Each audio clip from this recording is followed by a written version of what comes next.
शादी को अभी बस 3 महीने ही हुए थे। एक दिन कमरे से अचानक तेज आवाजें आने लगी। बीवी गुस्से में चिल्लाने लगी। मैंने अपनी चांदी की चूड़ी टेबल पर रखी थी। इस कमरे में तुम और मैं ही थे और कोई नहीं आया। मुझे पूरा यकीन है इसे तुम्हारी मां ने ही उठाया है। पति ने शांत रहने की कोशिश की।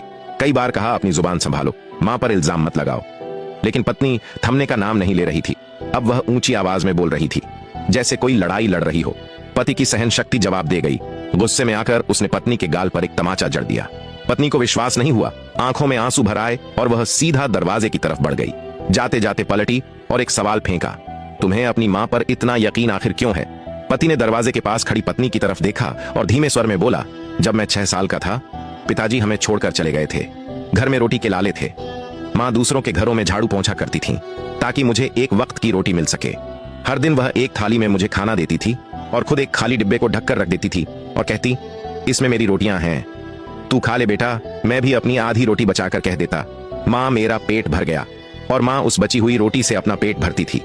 आज जब मैं 2 वक्त की रोटी कमा रहा हूं, तो क्या मैं यह भूल जाऊं कि मेरी मां ने अपनी भूख मारकर मुझे बड़ा किया, जिसने अपने हिस्से की रोटी मुझे दे दी थी?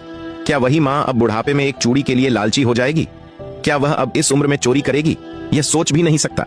यह शब्द दरवाजे के पीछे खड़ी मां भी सुन रही थी। उसकी आंखों से आंसू बहने लगे, मगर वह आंसू गर्व और संतोष के थे। मां के लिए एक कमेंट जरूर करें।